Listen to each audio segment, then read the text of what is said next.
주요 이슈를 골라서 이해하기 쉽게 키워드로 풀어보는 뉴스픽 시간입니다. 보도국 황정환 기자 나와 있습니다. 황 기자, 오늘 첫 번째 키워드 뭔가요? 네, say goodbye입니다. 굿바이는 헤어짐의 인사인데요. 헤어짐의 상대는 바로 대전 유일의 향토 백화점인 세이 백화점입니다. 세이 백화점은 1996년 대전시 문화동에 문을 열어 지난 26년간 대전의 원도심을 지켜왔습니다. 그러나 코로나19 사태에 매출이 급감하는 등 최근 위기를 맞았습니다. 결국 지난 2월부터 백화점 전체에 대해 매각 절차가 진행되고 있고요. 이 자리에는 주상복합 아파트 등 주거시설이 들어설 것으로 알려졌습니다. 그런데 세이백화점 매각 소식에 아쉬워하는 분들이 많다면서요? 네, 내 어린 시절의 추억이 또 하나 이렇게 사라지는구나. 아마 이런 아쉬운 마음일 겁니다.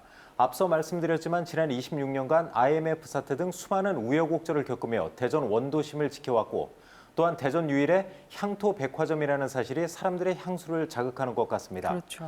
백화점 매각이 추진되면서 영화관도 존폐의 기로에 섰는데요. 세이 백화점 내 CGV 대전점은 아이맥스와 예술영화 전문 상영관인 아트하우스가 있어 영화 마니아들의 아쉬움이 특히 크다고 합니다. 관련 기사에도 댓글이 많이 달리고 있는데요. 세이 백화점아 잘 가거라. 또 없어진다니까 아쉽네요.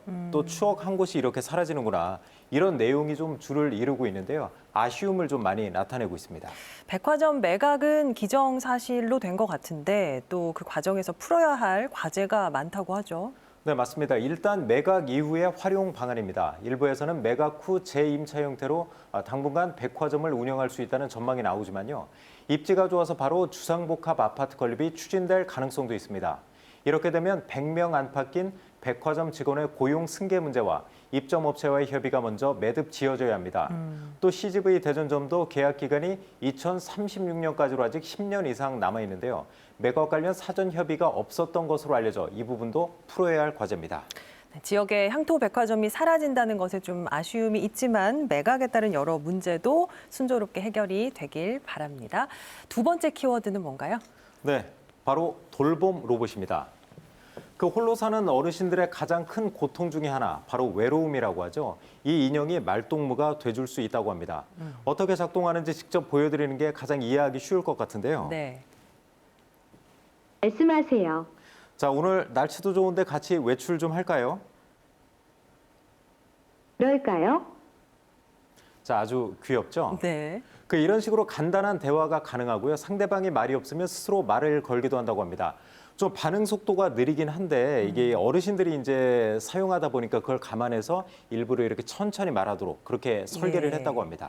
저도 꿈돌이 인형을 들고 있는데 어르신들이 함께 있으면 좀 외롭지 않고 심심하지 않으실 것 같습니다. 네, 맞습니다. 어떤 원리로 작동을 하는 건가요?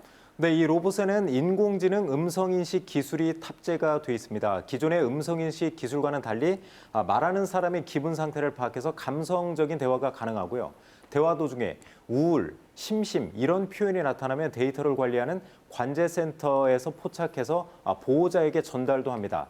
따라서 어르신과 함께 생활하지 않아도 자녀들이 생활 습관을 관찰할 수 있고 우울증 등 이상 징후도 미리 발견할 수가 있습니다. 네, 그런데 일단 돌봄 로봇 보급이 일단 지금은 시범 사업인 거죠? 네, 개발업체가 대전시에 돌봄 로봇 500대를 무상으로 제공했습니다. 대전시는 우선 홀로 사는 어르신과 장애인 등 500명에게 보급해서 6개월간 효과를 살펴보기로 했습니다.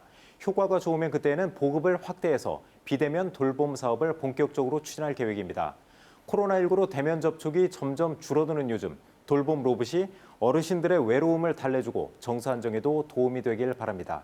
지금까지 뉴스픽이었습니다.